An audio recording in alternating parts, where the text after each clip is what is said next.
When you cannot have peace for yourself, there will be no peace for your family. And guess what? The family is always the problem for us.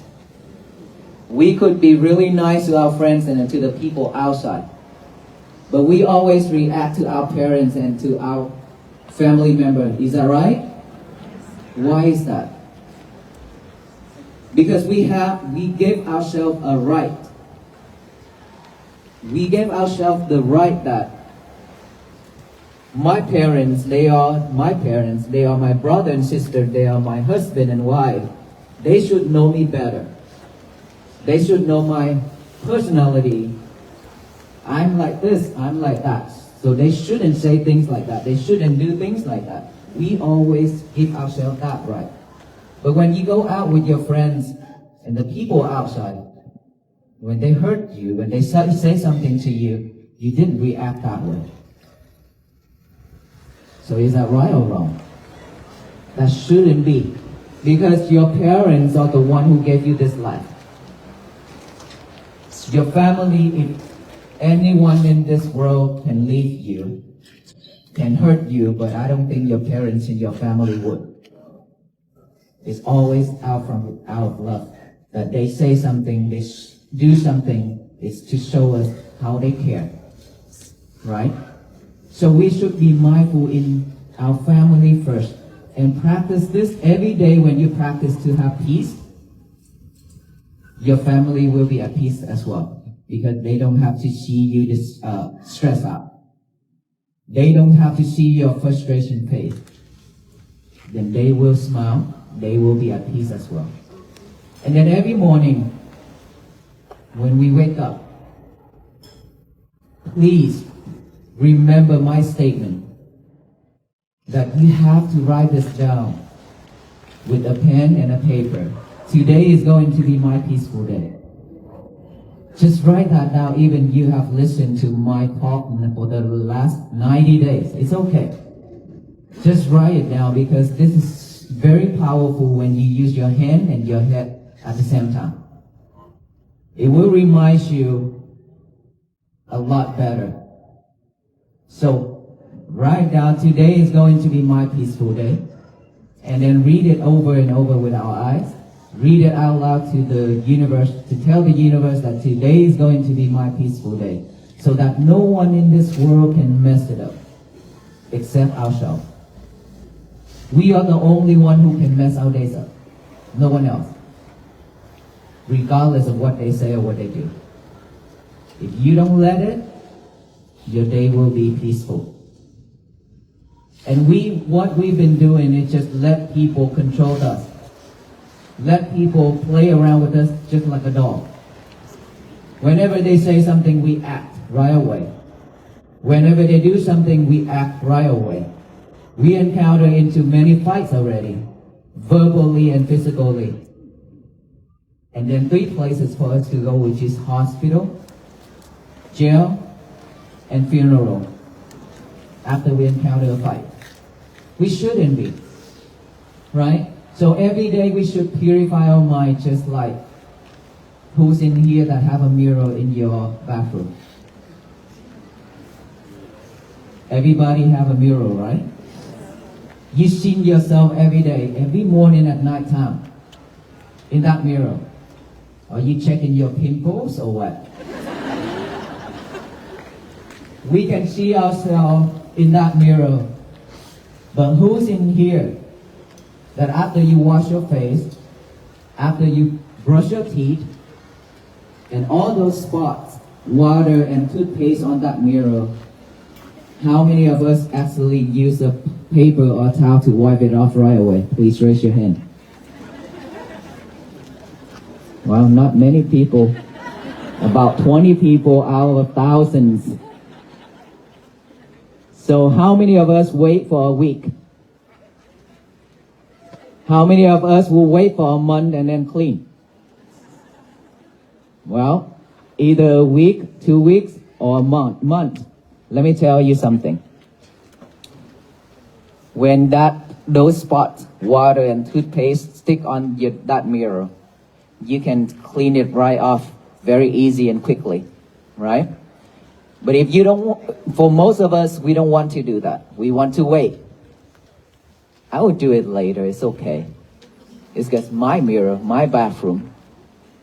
And then days after days, you cannot see yourself clearly anymore. Now that you have to try hard to clean it off. Now that you have to go to Home Depot, Walmart, and Lowe's to get chemicals and wipes. Spend some money right there. And how much effort that I want to ask you, how much effort that you need to put into clean that mirror at that time? A lot more. Way a lot more effort. Those spots are just like greedy mind, delusion mind, hatred, anger, all those things happening in our life that is not desirable, that is not happy. All those things. Those what I call spots. And we recorded it in our mind. We left it there. It adds up every single day. And we don't want to clean it. But super easy when it comes to you. All you need to do is just let it go right away. They won't bother you anymore. But no, you don't want to do that. You want to hold on into it. Because you're afraid when you let go, you have nothing to hold. When you let go of something, you have nothing else to hold. That's what you're afraid of. But the more you hold it tight, the tighter and the stiffer you are. And now that the monks are walking to remind you, there's so many things within our heads now. It's time to purify it. It's time to clean it. Now that we need to spend a lot of effort to clean those spots. Is that right? So we need time to change ourselves. Later, the whole garden, you don't see any flowers left, but weeds. Just in our mind, our practice. If we are not mindful enough to see all those weeds, to pick it up, we let it grow, soon, our mind, we will live with all kinds of sufferings, all kinds of unwholesome things. But all those wholesome things, they cannot survive within our mind. Because all those weeds already covered the garden. So today, in front of all of you, I respectfully ask, all of us will take this seriously into action. And some of us right now are sidetracked with something up there.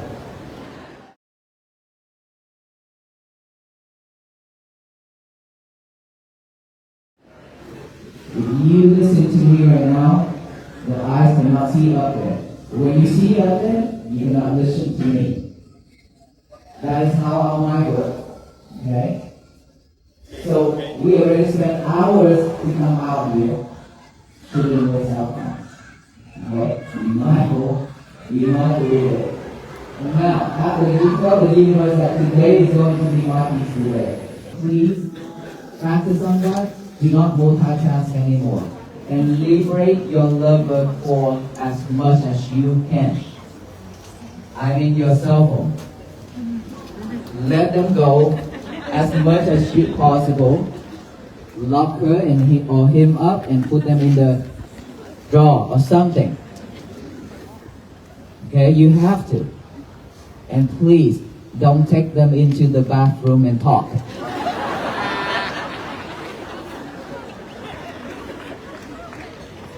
Why when I say this and you are laughing so loud?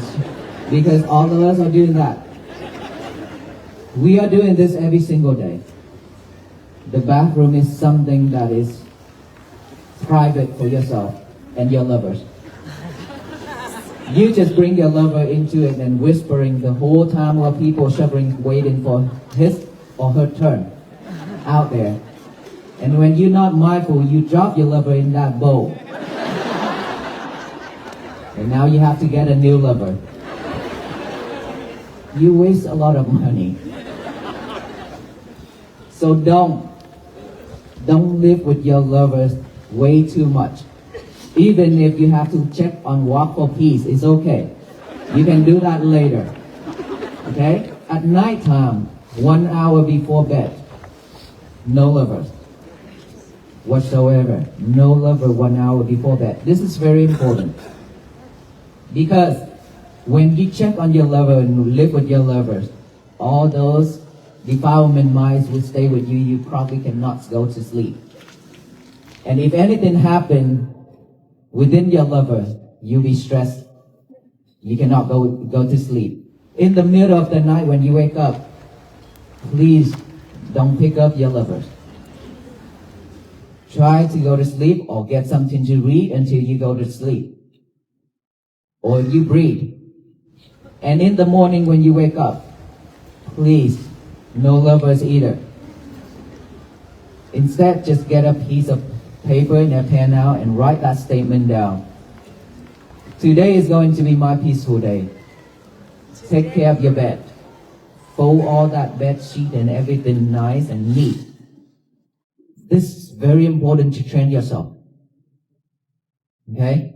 Make it look beautiful, nice and neat, like before you go to bed. And now you have to go to the toilet, but without lover, because you need to brush your teeth, right? And then when you go to the toilet to brush your teeth, please wipe it off, all those toothpaste and water on the mirror, so you can see yourself better. Reflect, right? Got out from that toilet, still no lovers. Practice breathing. Practice breathing. And then exercise and breakfast. Now you can have your lovers back. But limited. That's all we need to do every day to create peace for ourselves and for our family. Let us all say together one time. Today is going to be my peaceful day, okay? After I count to 3. Say it out loud to tell the universe that. 1, 2, 3. Today is going to be my peaceful day. You hear that? It's so beautiful. For me, it's so beautiful. You know, each and every one of us, every single day when we wake up, we just do that one thing. And be mindful with it throughout your day. If all the people in this country and around the world doing the same thing, to spread that message to the universe, instead of hate, instead of anger, instead of greedy, instead of delusion,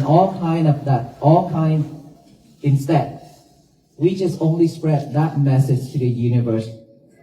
That universe will receive it and shower back down with all love and kindness and compassion and peace. So this world will be a better place for our future generation and for ourselves to live. That is how we change this world all together. Not anyone, not a single person, nor our venerable monks can do this, but every single one of us will be the history maker. Can we all do that? Yes. Thank you so much. May you all be well, be happy, and be peaceful.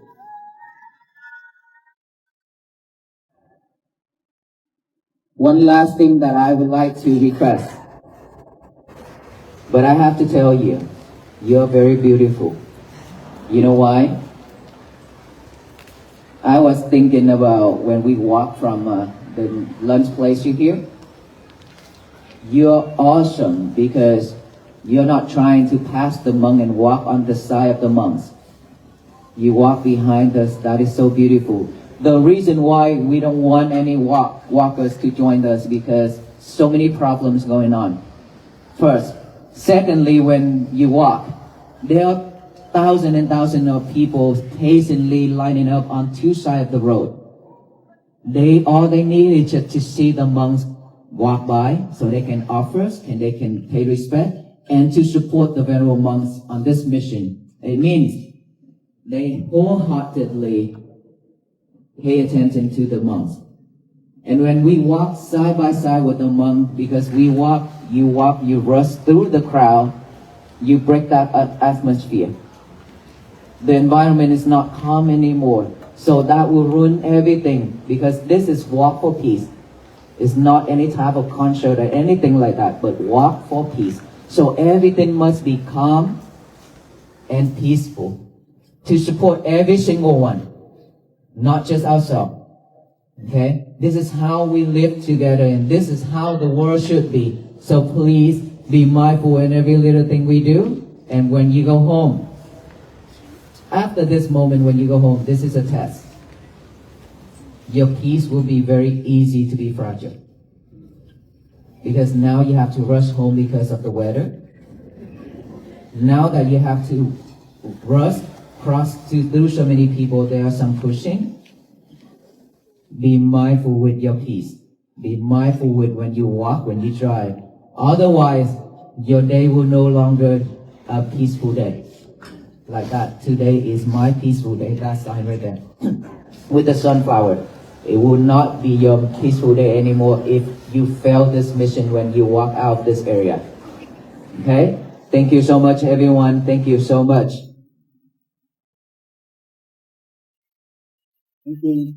In the quiet early hours of a winter morning, before the world rushes in with its demands and digital noise, there is a profound opportunity to claim the direction of our lives. We often think of peace as a distant destination, a quiet beach or a mountain retreat. But the Walk for Peace pilgrimage reminds us that peace is actually a rhythm we carry in our feet and a choice we make before our feet even hit the floor. When we look at the state of the world, it is easy to feel small and overwhelmed. Yet the most radical thing any of us can do is to decide that today will be a peaceful day. This isn't just a hopeful thought. It is a commitment to the universe and to ourselves. It is the realization that while we cannot control the weather, the traffic, or the temperaments of others, we are the only ones who can truly mess up our own day. By setting this intention, we stop being victims of circumstance and start becoming architects of our own internal atmosphere.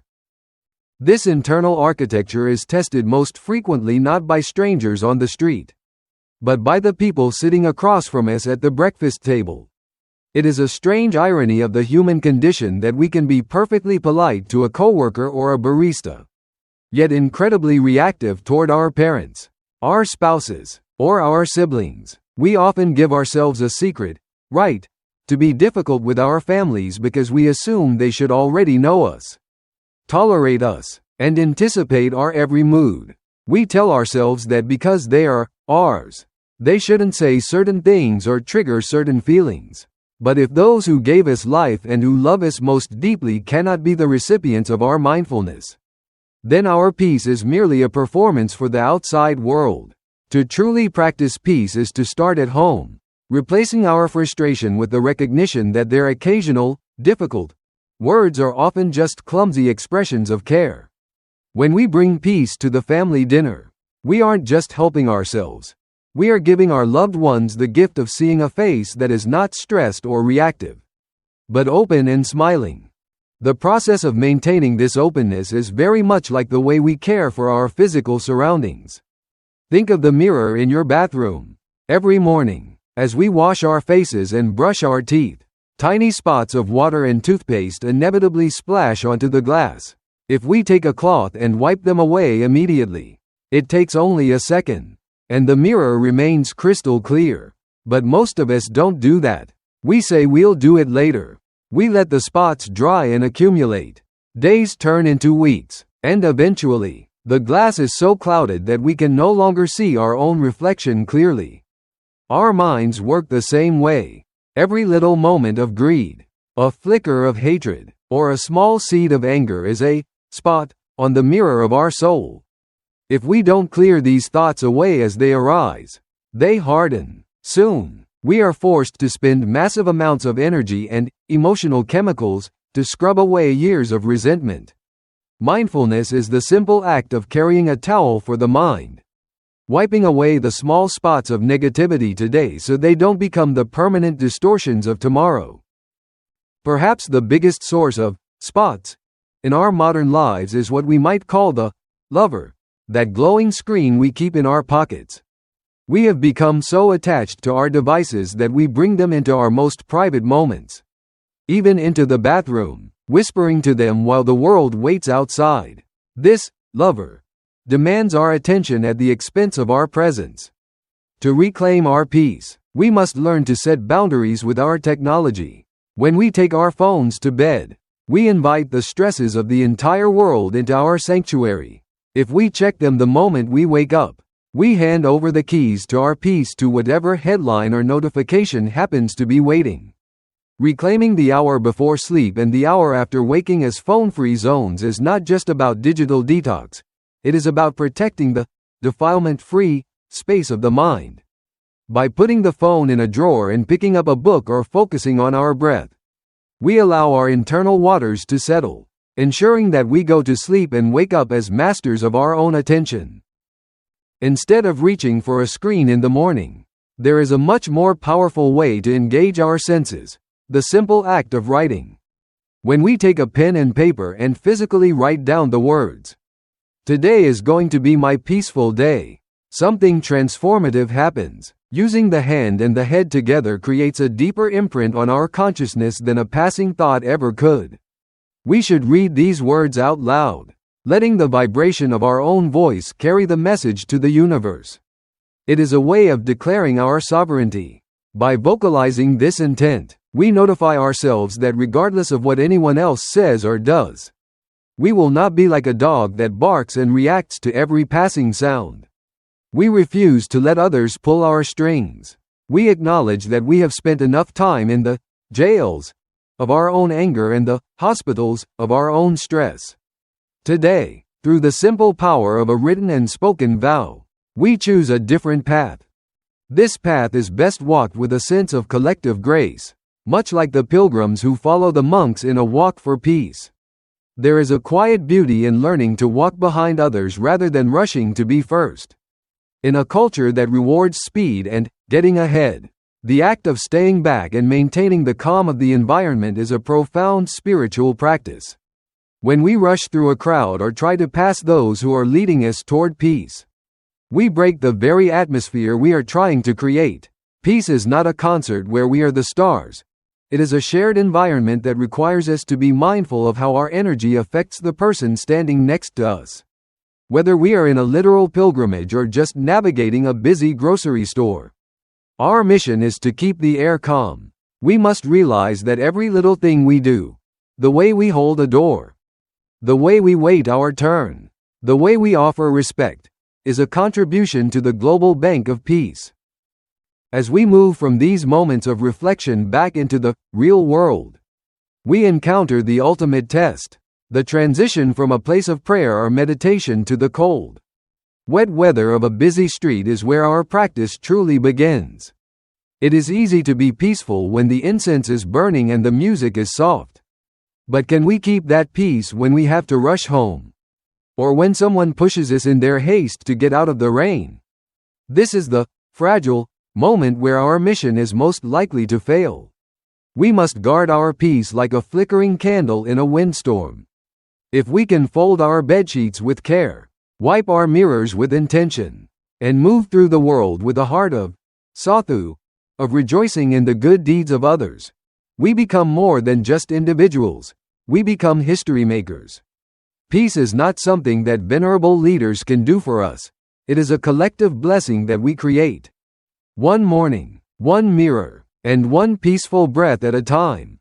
Through this simple, daily discipline, we don't just find peace, we become it.